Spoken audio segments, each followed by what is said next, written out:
made it to the final class. Congratulations. Those that make it to the final class, show me that you are tough. You are really tough people. That's good, right? I'm not tough. I'm not either. Sure you are. If you're still here, you must have something. You must have some resilience inside of you. I'm not tough. You're not tough. Brings it in a little.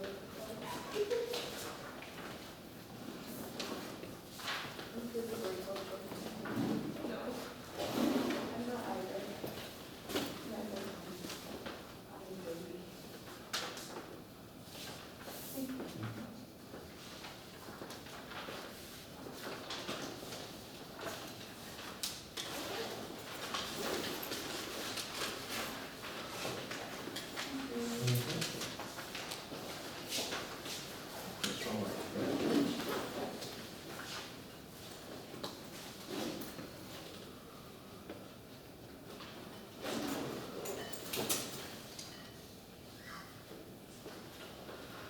So, we have basically one main priority, one main focus or goal today, and that is to finish the final exam review.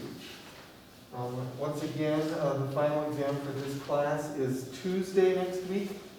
Starts at 10:30. And it goes to 12:30, although again, I don't think you'll need all the time for that since it's not a super comprehensive test. It's just a test over the last unit, which is basically focusing on heart rate and non-core tones. The final exam should be in here, and no one can control this, but do your best to try to not have to quarantine between now and next Tuesday.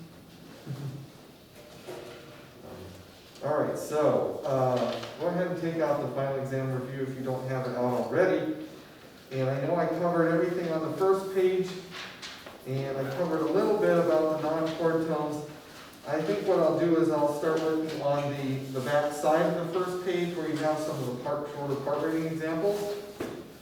We'll take a look there.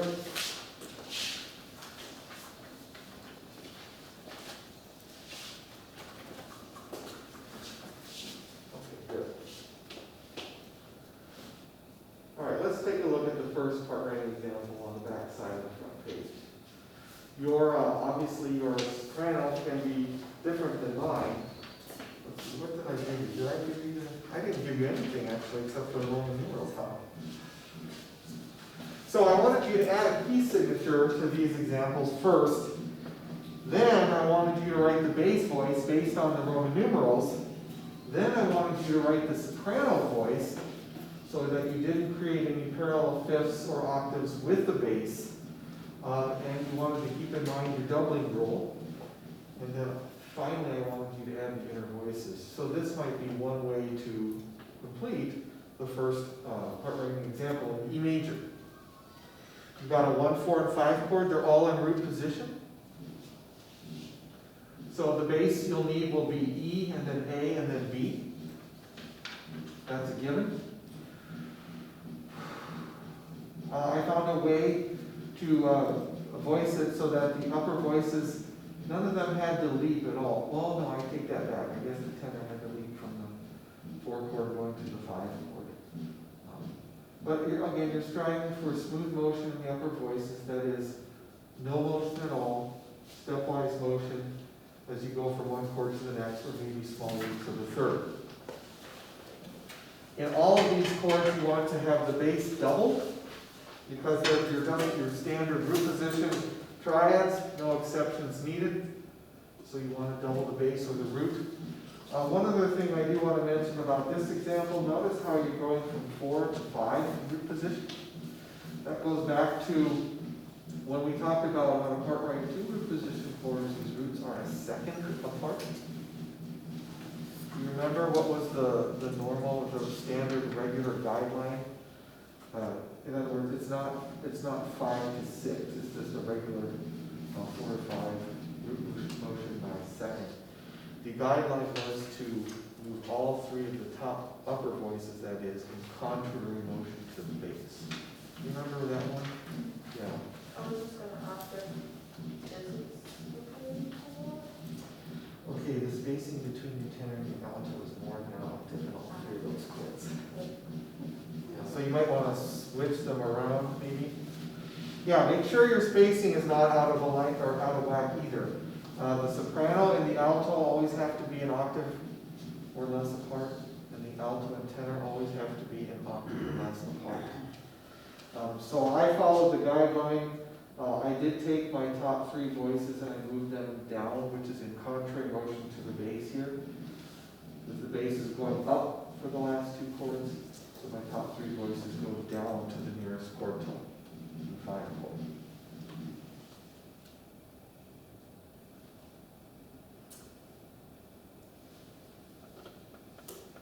Questions about this one?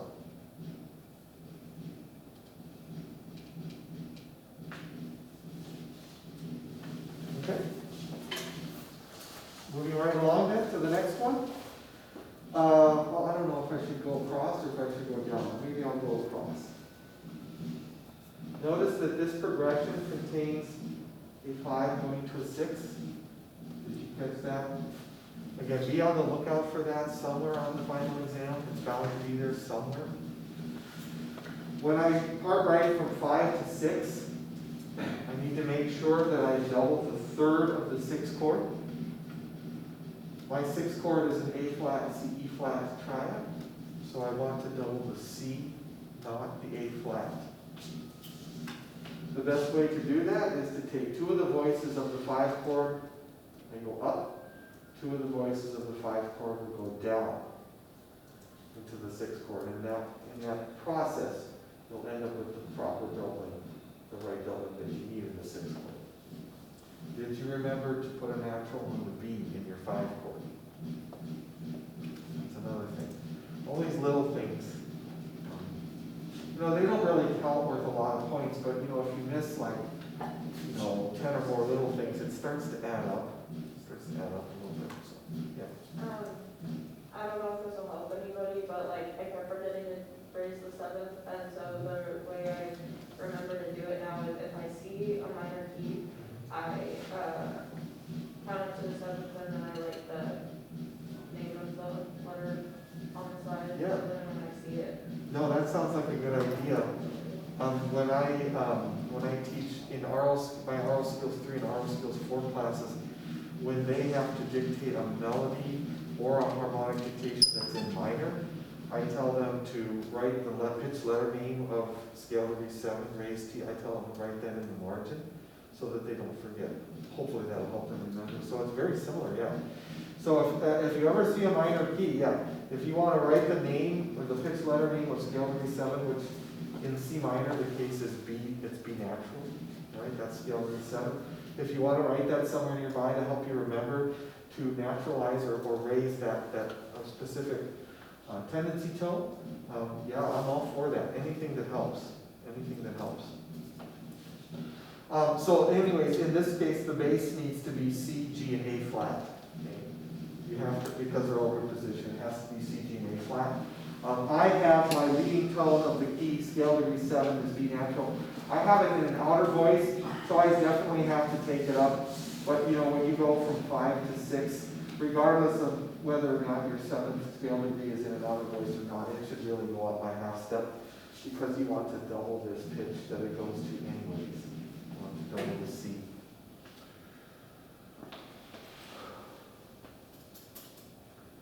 Any other questions or comments about this one? Maybe I can, after we look through all 4 of these or go through, maybe I can go over the piano and play them. I would like you to hear them, it's just I don't want to keep going back and forth. All right, so let me go down to the bottom left. There's an example in the key of B flat major.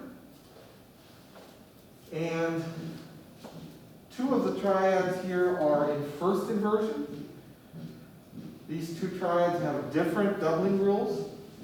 I hope you'll recall that the 7 diminished 6 chord, that chord in first inversion, you do want to double the bass. And the 1/6 chord, you do not want to double the bass, but you want to double a pitch other than what's in the bass.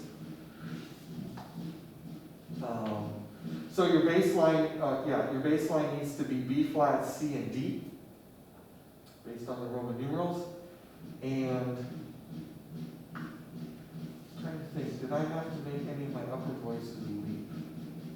I don't think so. I think they're all moving stepwise. In fact, not even the bass is leaping, so none of the voices are leaping. I just happened to find a way for this particular progression. You don't see how my bass goes B flat C D or do re mi. Well, I found out that you can find out that maybe one of your lines, mine happens to be the soprano, but maybe one of your upper voices can do the reverse. It can go B C D flat or mi re do. That would be fun because then you get the proper doublet in your middle chord. So in my case, the bass goes do re mi, and the soprano goes the reverse mi re do. But you could have any of the voices, not the soprano, mi re do if you needed to. Be careful. I was just noticing which one we're going to find. Notice how I have an F below my B flat, and then I have an E flat below an A flat, E flat below an A, that kind of thing. I have parallel, or I guess I could say unequal fourths between the alto and the tenor. If you switch them around, you would have unequal fifths, which would be okay. That would be fine.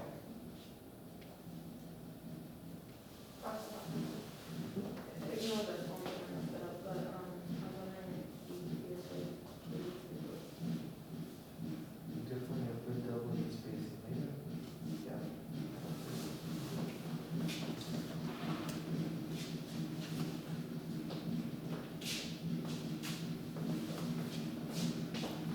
Guess we'll enjoy a snare drum serenade while we're reviewing.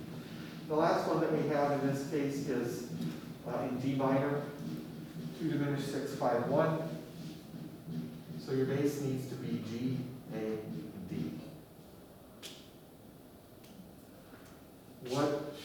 What's preferred doubling in the 2 diminished 6? Well, that is the bass note.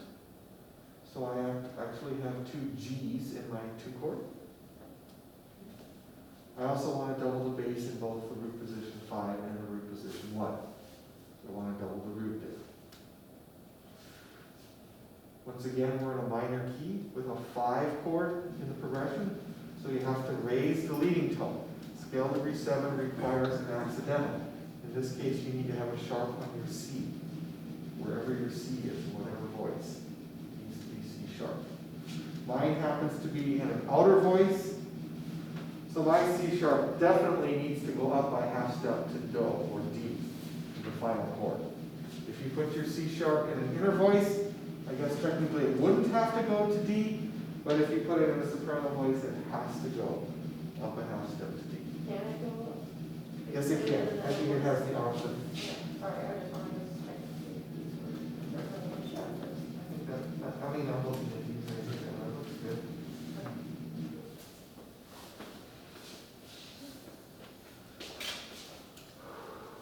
Let me zoom out. So you can see all 4 of them. And then let me go to the piano and play these. Let me make it a little bigger there. Freeze it on the screen and then I can take it.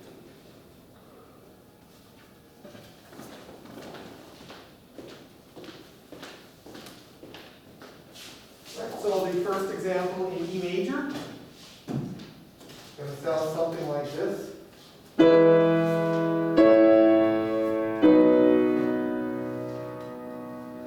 The example to the right of it in C minor is going to sound like this.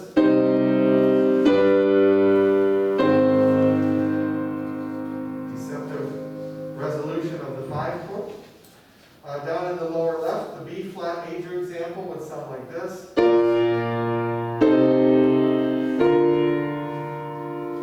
So the 2 of the voices can just do the opposite. It works pretty well that way. And finally, the D minor progression, we're going to have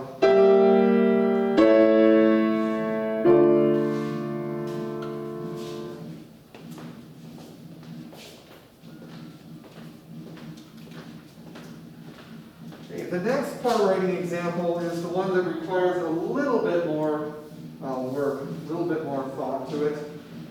I tried to explain last class that I wanted you to figure out what pitches go into the chords first of all, given the figured bass that you have. Then I wanted you to fill in the Roman numerals.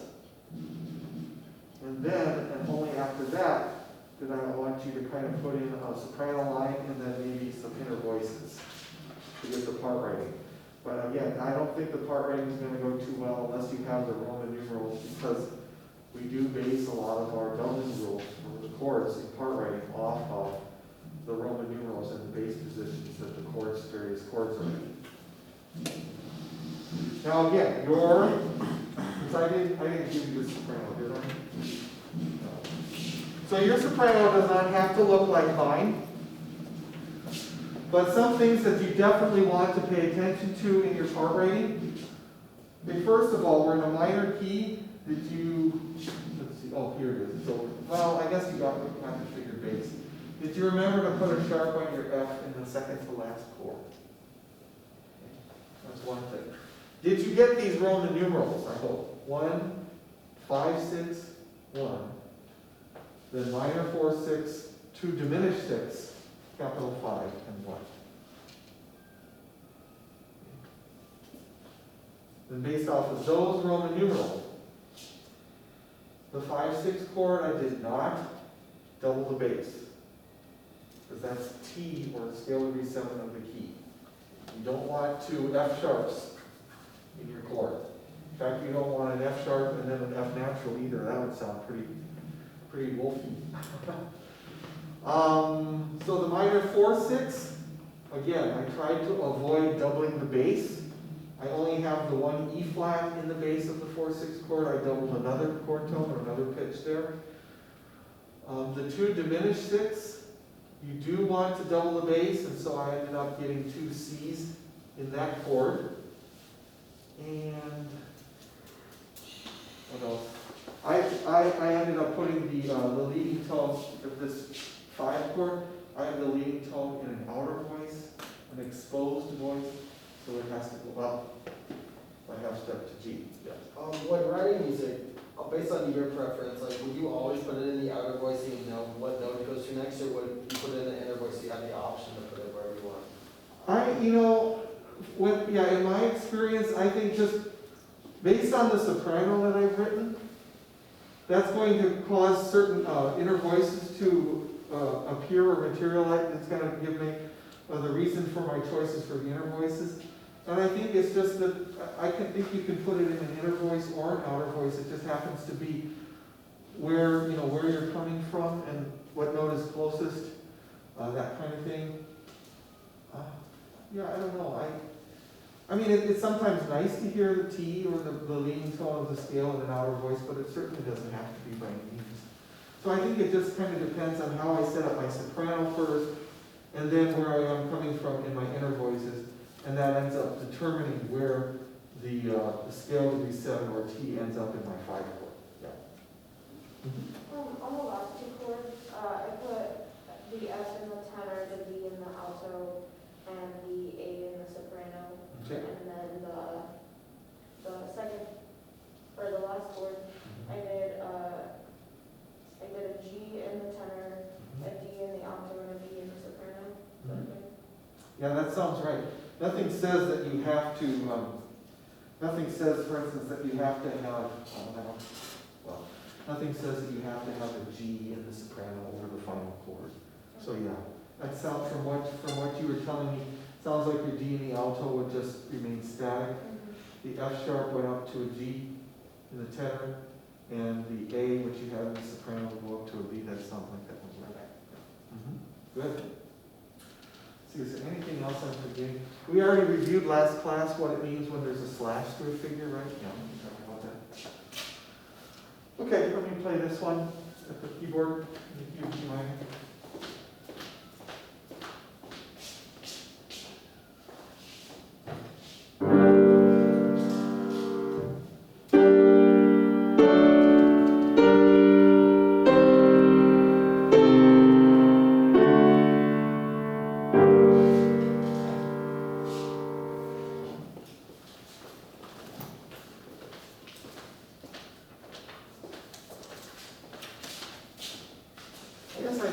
mind that, I did sometimes, every now and then I have the bass and the tenor share. It just, I guess, happened to work out that way. Looks like maybe the only, again, the inner voices, well, I guess, no, yeah. Forget I said that, I don't need to go there. Any other questions before we go on? I hope you're getting a sense for your doubling rules and for your part rating. Next thing we need to do is we need to talk about the example below the non-chord tone table, I think. And what I wanted you to do is I had given you the Roman numerals of the harmonies, and I wanted you, based on those, I wanted you to find tones that did not fit in or belong in the harmony. And then I wanted you to mark them with parentheses and then label them with the appropriate abbreviation for the non-chord tone type. You all know let me just quick put it down here. These are the abbreviations I use. Okay. Passing tone, neighbor tone, suspension, retardation, appoggiatura, escape tone, and anticipation. Am I leaving any out? I think those are the main ones we've talked about.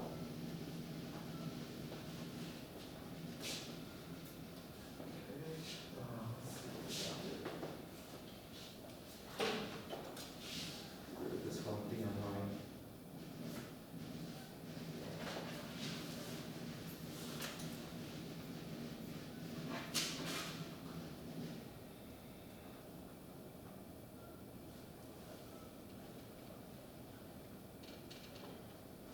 The question becomes, did you find all of these non-chord tones? So in measure one, all of the non-chord tones appeared in the bass voice, it looks like. Starting with a neighbor tone, followed by a passing tone, followed by another passing tone. And in order to tell how the non-chord tone is approached to the left, I must remain focused and vigilant that I look only in the voice in which it appears. Don't try to confuse how a note is approached by looking at a pitch coming from and going away to it in another voice. That would be very dangerous. Very dangerous. In measure two, I have a 4/3 suspension in the tenor, right on the downbeat, followed by an anticipation in the soprano.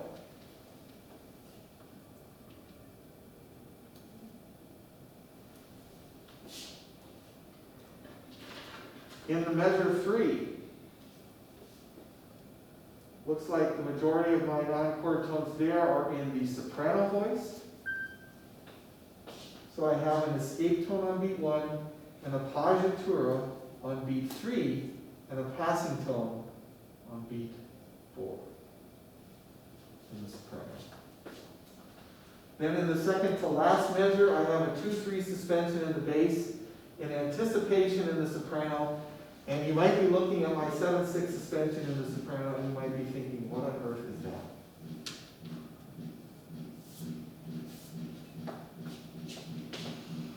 What do I mean by this? Can anyone tell? It looks like I put parentheses around a ghost pitch. Because the note's being held out? Yeah, you see how this dotted A here is being held out for 3 beats. It's sounding through 3/4 of the measure until it finally goes to this G sharp. Well, when the harmony changes on beat 3, the A is still sounding and it is not part of the chord, because the chord at that point should be E, G sharp, B, D. So sometimes, this is a classic example, sometimes for suspensions, I have to put parentheses, or I end up putting parentheses around nothing. Kind of like think of it as a ghost pitch or a ghost note, but the A is still sounding there, and at that point, when the harmony changes on beat 3, right at that moment, the A becomes not part of the chord. So I put parentheses around what is sounding still there, and I still calculate it it's coming from the same note, right? It's coming from an A, and it's going down by steps, so that makes it a suspension. And then remember, to calculate your suspension, you always get the interval size from the suspended note above the bass. It's not above the nearest pitch or any other voice that you choose. It's always above the lowest sounding note. So an A above a B in the bass is a 7, and a G sharp, the resolution note above a B, is a 6. And that gives me a 7/6 suspension, yes. Would you be upset if we just kind of drew in the note there? No, that's fine. I think I would understand what you mean. Okay. Is that what you did? Did you kind of lightly draw in another A or something in there and put the parentheses around that? That's fine. And then last but not least, in the last measure, there is a 4/3 suspension. The D, first of all, is not part of the A, C sharp, E harmony.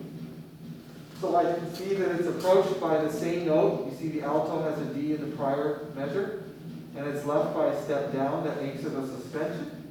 And then what intervals does the D create? And the C sharp, what the suspension and the resolution, what intervals do they create above the bass? Well, D above an A is a 4th, and a C sharp above the A is a 3rd. So that must be a 4/3 suspension. Suspension is the only non-chord tone where we have to be more specific and further specify what type of suspension it is with interval numbers. You do not have to write interval numbers for passing tones, neighbor tones, retardations, appoggiaturas, escape tones, or anticipations. The only non-chord tone you need to deal with interval sizes is the suspension. So, your choices for the suspension are always 9/8, 7/6, 4/3, and what type of suspension will you always get when the suspension is in the bass? 2/3, that's right, a 2/3 suspension. That's where the suspended note happens to be in the lowest note. It's always a 2/3.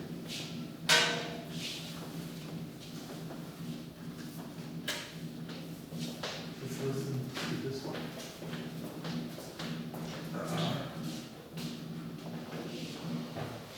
We're in A major.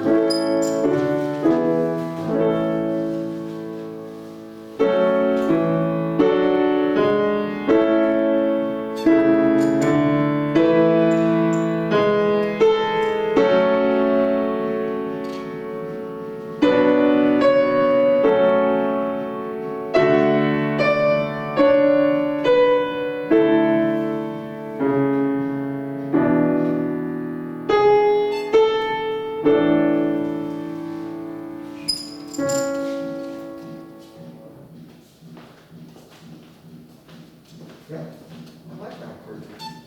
It makes music sound interesting, a lot more interesting than if it were just plain Jane chord tones all the time.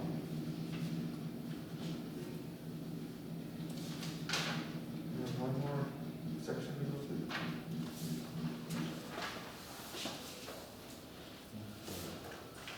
Now, I gave you in, for the last example, the Bach example, I gave you some, what do you call those things, lead sheet symbols, or pop symbols, right?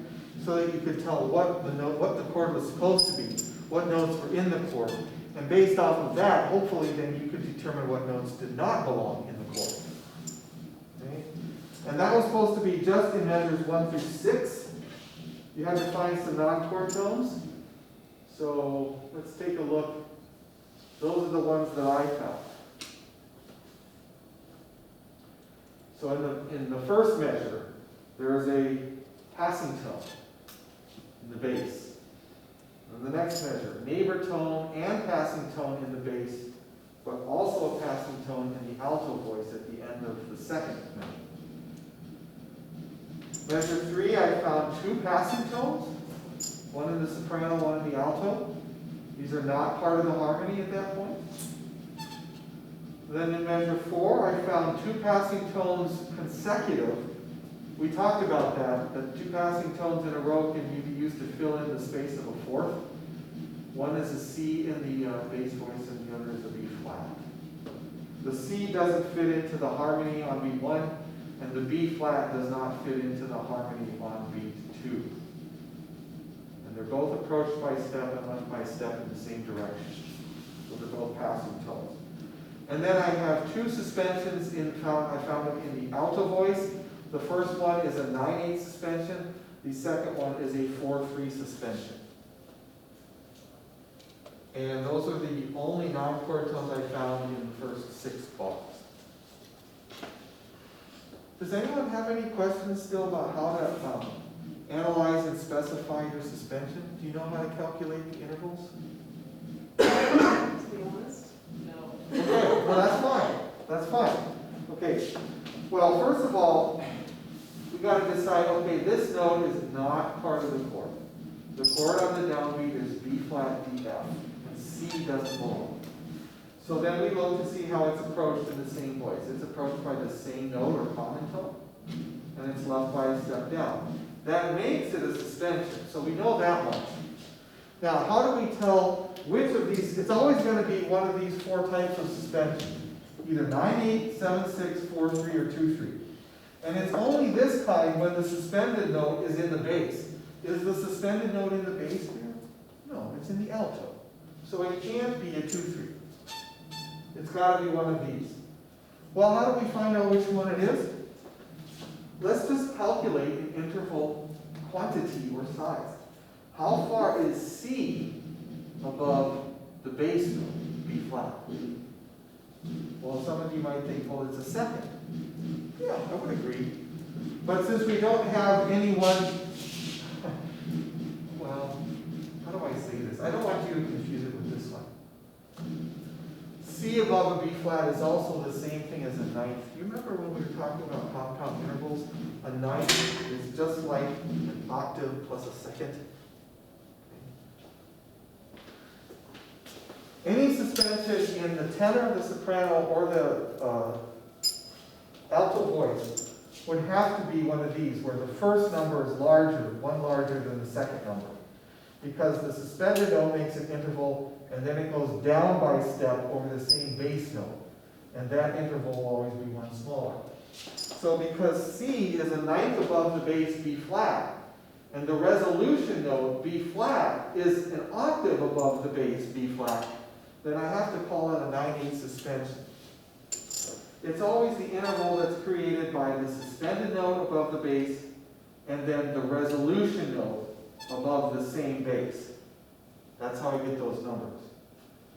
So if I were to apply that to this suspension, which is also in the alto, you see how this note is a B flat, and it's over a bass note of F. The lowest note of the whole texture is F. What size interval is B flat above an F? Well, it's a fourth. Then go look to see what interval is created by the resolution note above the same bass note F, which is still sounding here, right? And an A above an F is a third.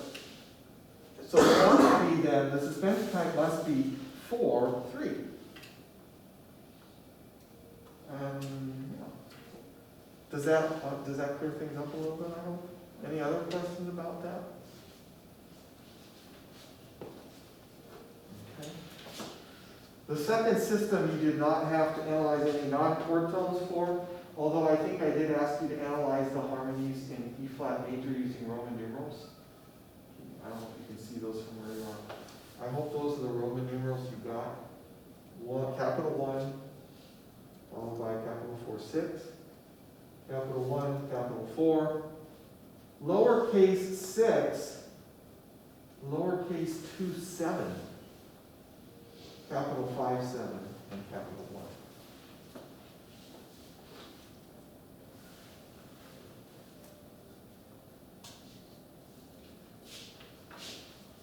Are there any questions about how I got any of those Roman numerals?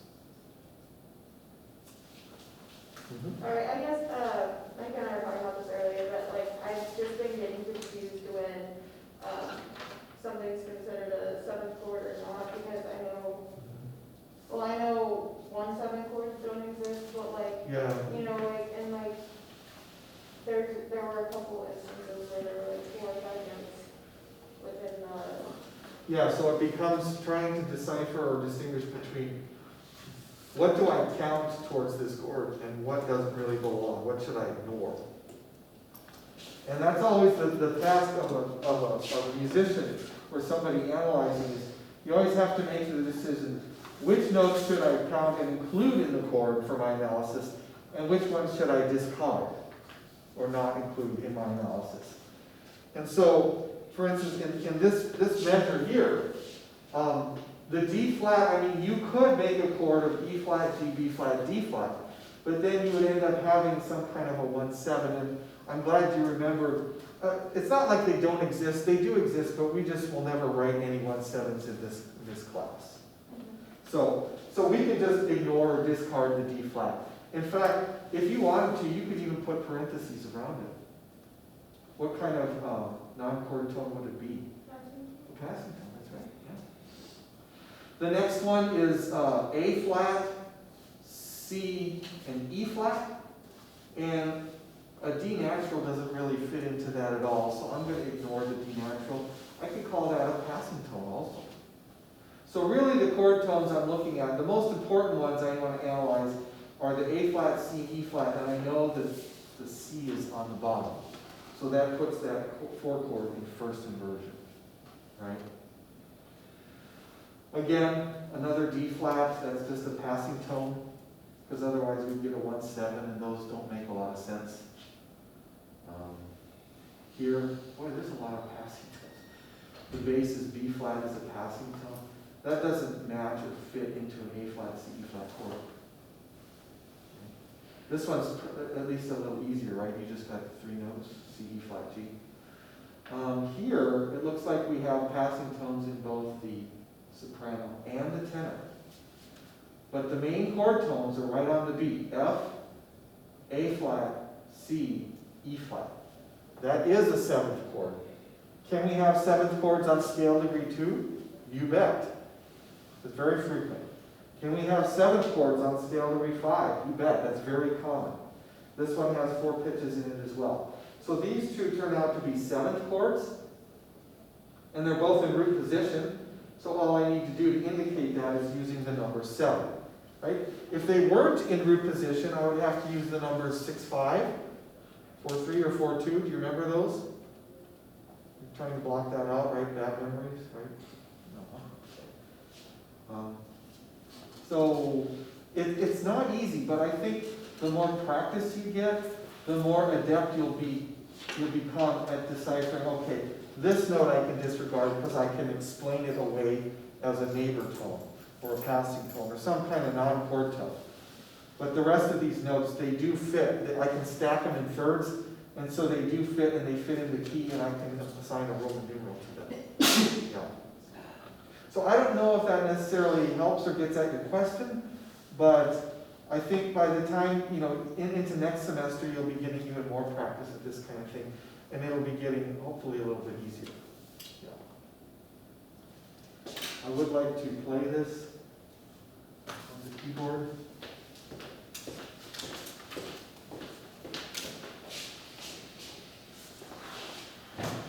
So we're in the key of E flat major.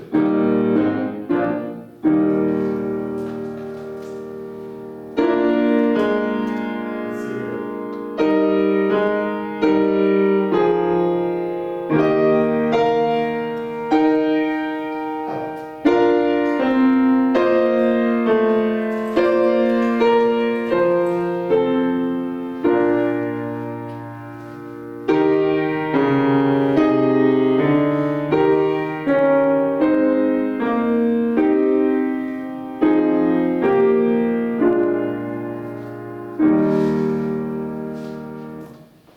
That's very, very fun to sing if you can ever get with a group of people that each take a part.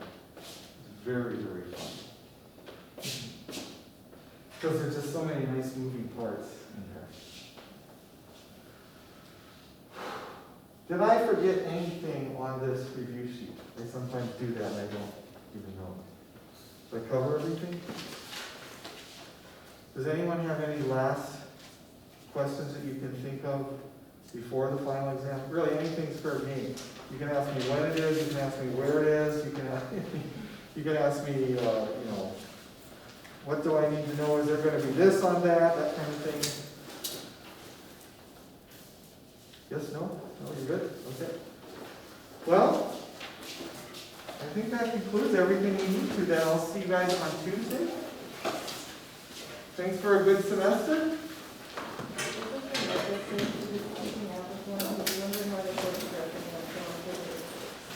Yeah, it's not the most common, I mean, he probably, because he knows about the functions and things like that. It's not the most common, but it's, you know, it's not wrong either. I mean, these are both what we call predominant chords, and he would know that. Yeah. So, and you can't really argue with what Bach does, because, I know, he's like, I can't really argue with yeah, that. what Bach does is basically sets the rules. Let me take a look. And you know what, if you don't mind, I'm just gonna stop the camera so I don't.